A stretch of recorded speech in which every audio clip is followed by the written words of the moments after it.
Godmorgen. Der er simpelthen så smukt og stille.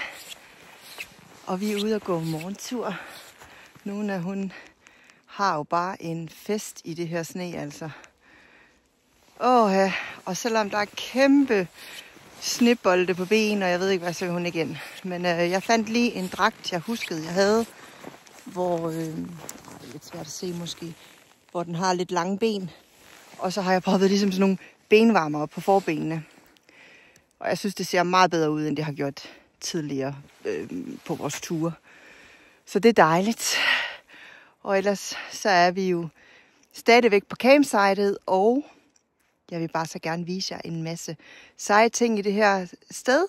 Jeg fik en god snak med ham i går. Jeg ved faktisk ikke engang, hvad han hedder, men det skal jeg lige have fundet ud af. Og han vil vise mig hans træhytter, som er lavet af genbrugsmateriale senere. Det glæder mig helt vildt meget til, fordi jeg havde godt lagt mærke til dem. Jeg tror faktisk også, jeg sagde det i den sidste video.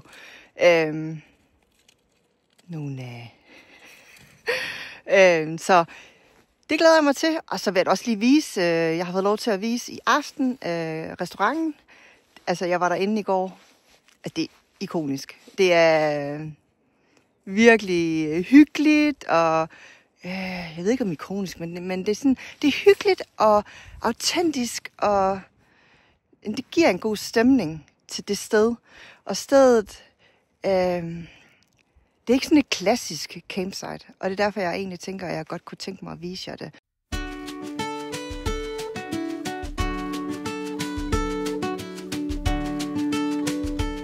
Nu holder jeg jo hernede, og jeg tror, det er fordi, at der er sne. Så har han de her, han har lavet 5 hytter i genbrugsmaterialer. Men heroppe, der kan jeg altså se alle stikkene til strøm. Så jeg tror altså, det heroppe er autocamperne, de holder om sommeren.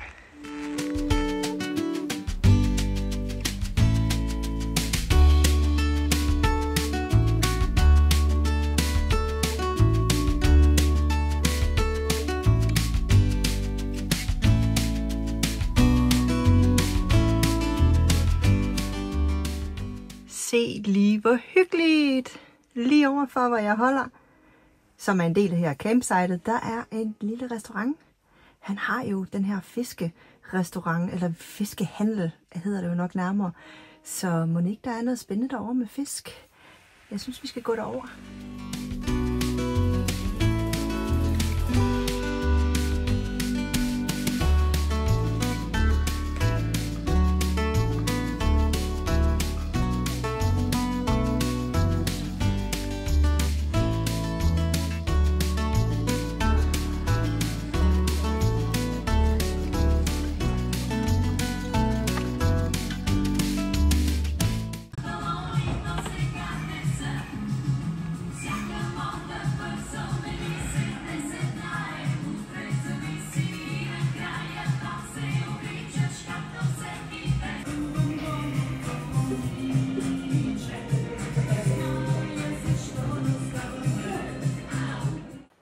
Jeg er simpelthen så mæt, så jeg får lov til at få kagen med over i bilen.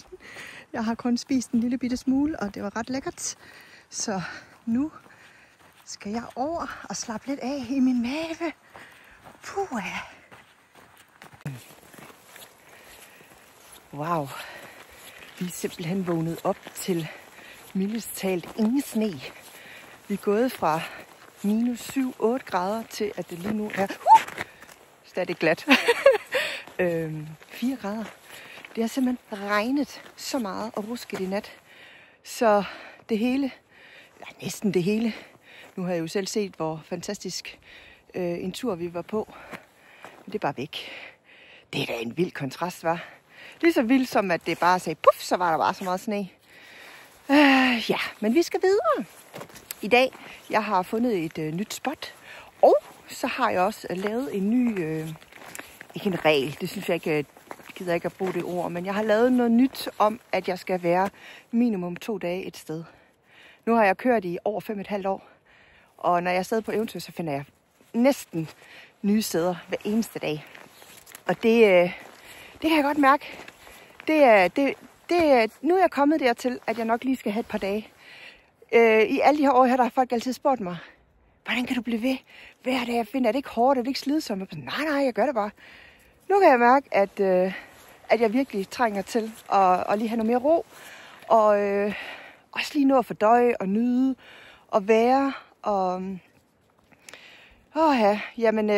Jeg tror bare ikke rigtigt, at jeg sådan er kommet ovenpå det her efterår her. Det har været så travlt og så intenst, og næsten ikke set min familie, og så kører man bare afsted igen. Jeg tror bare sådan lige, det hele blev sådan en...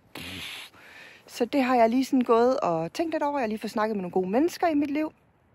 Og nu er jeg kommet frem til, at jeg vil prøve at blive 2 dage hvert sted. Nu må vi se, om jeg kan finde ud af det. Fordi at jeg skal jo også arbejde.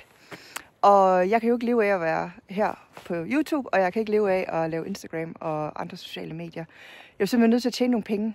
Og når man skal afsted hver eneste dag, og hele tiden skal jeg have fokus på at finde nye koordinater, og finde steder, hvor du kan tømme, hvor du kan fylde, hvor du kan handle, hvor du kan vaske bil, hvor du skal finde sne, du skal tage billeder. Altså lige pludselig bliver tingene bare... Det gjorde det i hvert fald for mig. Lige pludselig håber det sig bare op. Det har jeg aldrig gjort før. Nu kan jeg mærke. Jeg er bare sådan... Lige nu, der skal jeg i hvert fald have testet det af. Og det glæder jeg mig rigtig meget til. Der nogle gange, jeg synes, det er lidt underligt, jeg står og snakker med min telefon. Det er ligesom, om hun forstår det, eller du tænker bare, hvad laver du?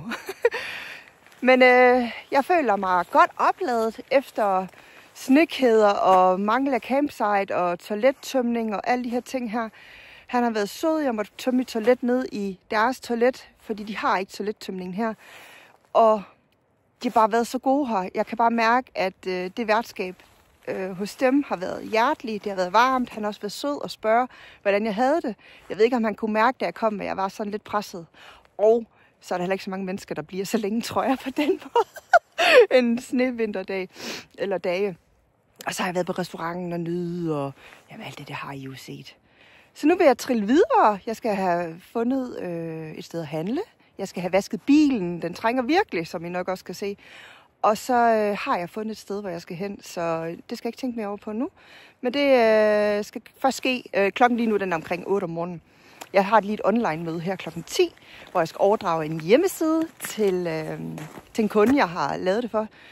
Så kan hun selv, eller de kan selv arbejde videre med det, uden at jeg skal være indblandet. Så det er jo fantastisk. Så det er her klokken 10, og så skal jeg op og se hytterne. Det har han lovet mig. Nu tog jeg jo video af det her med sne og alt muligt her fedt. Hvor det var sne dalede og sådan noget. Men han har sagt, at vi skal ud og se det her klokken 12 i dag. Så det håber jeg kan lade sig gøre, fordi vi skulle også have gjort det i går. Men det nåede vi ikke, fordi han er travlt i restauranten. Men i dag klokken 12, der skulle der helst ikke være nogen inde i restauranten. Jeg mener, de åbner klokken 1 nemlig. Så er der pizzalevering her. Fantastisk luksus. Så kan man da snakke om at have fået en pizza. Jeg har bestilt en 30 cm. Altså, jeg er fuldstændig gået amok. Og så har jeg bestilt sådan en med 5 oste. Ej, det er lækkert. Det her, ikke også? Det vil min lillebror elske. Ush, mums.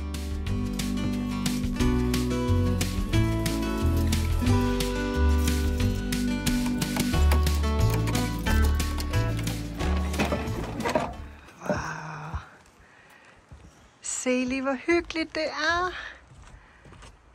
Og han har bygget det hele selv. Det er super fedt lavet.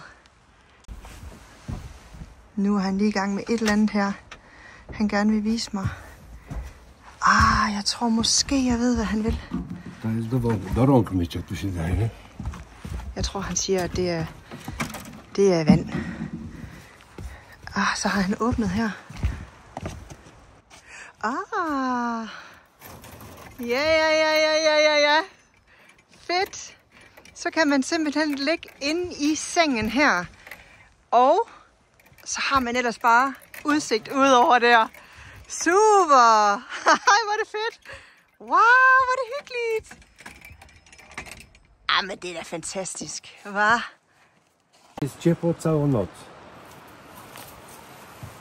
Og de sover hele natten, når det er varmt. Ja. Jeg byggede dette hus for første gang bare for at teste det. Ja.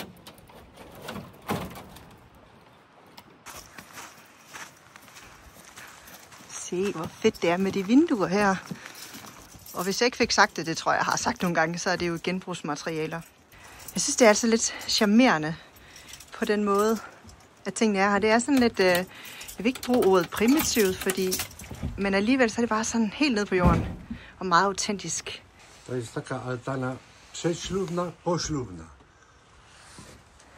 Det er ligesom et lysthus før og efter brylluppet.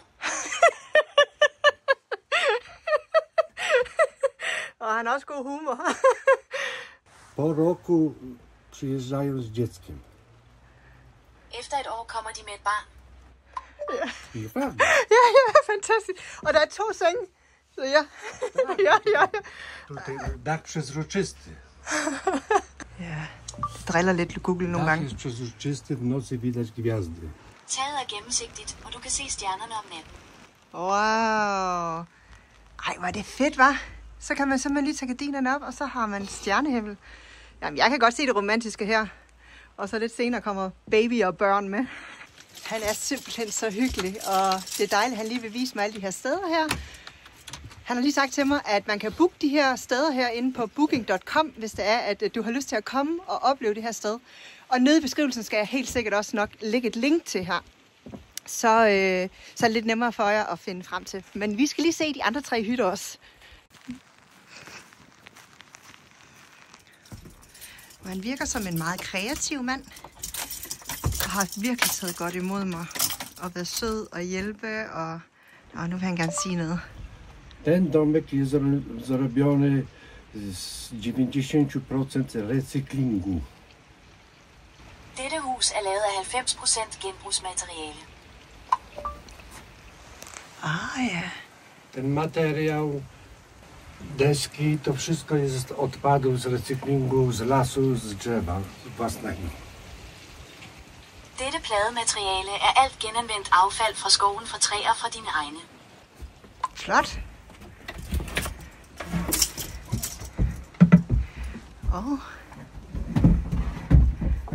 Der stod lige en stol, han lige vil have fjernet. Ej, hvor fint. Ej. Og med blomster og det hele. Prøv lige at se herovre. Så hyggeligt. Og så er der sådan helt regnbuefarvede gardiner også. Og der er maleri. Ej, prøv at se lofterne. Wykładzina dywanowa. Panele Der z er tæppe på odzysku. tyrens vægge. Tæppe. Ja, okay. Jeg forstår ikke lige helt, men jeg tror, det er Google Translate, der driller lidt, men der er simpelthen tæppe på væggene her. Og der er simpelthen stof med blomster, og helt op her også. Og malerier, og de er meget glade for sådan noget blomster. Og der er også telefon. Atrapa. Og guldgardiner og det hele her. Wow. Super. Og prøv lige at se også med træ og det hele her. Jeg kan godt lide det her med, at du ved, at det er genbrug. Ej, det er rigtig fint lavet. Det er hyggeligt. Det er så hyggeligt. Der bliver selvfølgelig lige ryddet op, har han sagt til mig, når det er, inden at der kommer gæster. Og når man så sidder her på terrasserne og hygger på de forskellige huse her, så har man udsigt ud over her.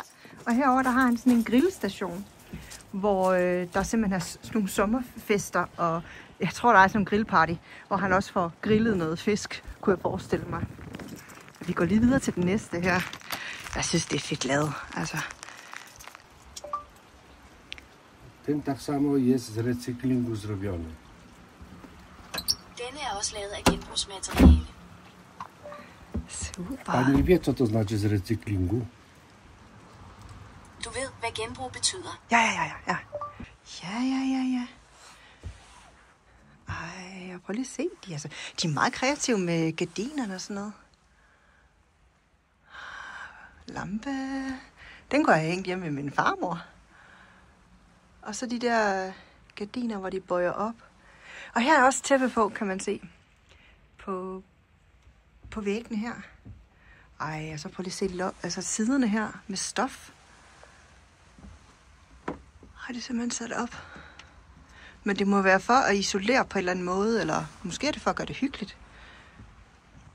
Og igen, så har han sagt, at det bliver jo selvfølgelig lige ordnet, og bord og stole og sådan noget, så tænker jeg, det ryger ud på altanen, ud på terrassen. Ej, hvor er det godt. Hvor er det hyggeligt. Og så er der jo terrasse her, og vinduer, og op her med stof på begge sider her. Sufit zrobiony z firan z zasłon okiennych. Loftet er lavet af vinduesgardiner. Ja, okay. Så var det lidt rigtigt med det, jeg sagde. Ej, hvor fint. Så regner det igen. Du kan se, at vi holder lige hernede. Og så har vi lige det sidste hus her. Det er hyggeligt også med terrassen, der er bygget op på den måde her. Med grene ude fra skoven af. Jeg kan virkelig forestille mig, at det emmer af liv her om sommeren. Og med grillsædet herovre, og der er 2 ekstra hytter over bagved os. Og ja, der er en lille legeplads også herovre. Og her kommer vi ind i det sidste. Det er også sådan et A-hus her. Jeg ved ikke lige, hvad han vil vise mig her. Nå, ej. Det er også sådan en for ægte folk at komme afsted her. Nå, der er et vindue åben. Det ved jeg da ikke, om han ved. Det skal jeg da lige have sagt til ham. Og det er så krydsfiner, så det tænker jeg jo så. Jeg ved ikke, om det også er genbrug. Og bagved her vågner du op til en smuk udsigt på maleriet. Og du kan hænge dit tøj også. Hvor er det hyggeligt. Det er simpelthen så hyggeligt. Jeg er blevet inviteret med herind til te og chokolade. Og jeg har lige fået hans historie om, for jeg spurgte, hvor længe han haft det her sted. Og så begyndte han at fortælle om, hvordan han fra 1990, så gjorde han det, og så rykkede han over og begyndte med øret, og nu tørrer han øret, eller varmrøger øret. Han har lavet en stegepande, han har haft et drivhus, han har lavet tomater, han har lavet så mange fantastiske ting i sit liv. Og jeg synes simpelthen, det er så livsbekræftende at få lov til at få folks historie, og vi sidder her og hygger. Så jeg synes lige, I skulle have afrundingen med, inden jeg kørte videre til det næste sted. Fordi det har virkelig, virkelig været sådan en rigtig hjertevarm, og jeg har hygget mig her. Så vi siger tak til dejlige værtsfamilier, og jeg kan varmt anbefale jer til herhen. Nede i beskrivelsen, der laver jeg et link ind til deres hjemmeside, og så kan I altid se, om I vil lege en af hytterne derude, eller om I har lyst til at komme i jeres camper. Så for nu vil vi bare sige hej hej. Żona mi zmarła parę lat temu i byłem sam i ciężko mi było. Przyjąłem panią z Ukrainy, pracowała ze mną i żeśmy doszli do wniosku, że będziemy to razem prowadzić i jesteśmy prawie jak małżeństwem. Min kone døde for et par år siden, og jeg var alene, og det var hårdt for mig. Jeg tog imod en dame fra Ukraine. Hun arbejdede med mig, og vi kom til den konklusion, at vi ville køre det sammen, og vi er næsten som et ægtepar. Ja. Super, det er da fedt. Takie życie pisze scenariusze. Det er sådan, livet skriver manuskripter. Det er, hvad det er. Det er jo helt rigtigt. Super godt sagt, faktisk. Ja. Vi er nu kørt fra campsitet og lige ude og gå en tur i noget skov her. Det er en parkeringsplads, hvor vi skal overnatte i nat. Jeg tænker, at vi stopper videoen her, fordi da jeg kørte herud af, så tænker jeg, med alt det, der egentlig er sket, og alt det, jeg har snakket, og vi har set hytterne og det ene og det andet, så tænker jeg, at vi alligevel når en limit. Så det kunne faktisk være fint at lige slutte af her, og så er det et afsnit omkring det her campsite, hvor jeg lige fik bygget en god energi op. Der var en dejlig ro, og dejlig snakke med ham, og ja, jeg tænker egentlig bare, hvorfor skal vi gøre det længere?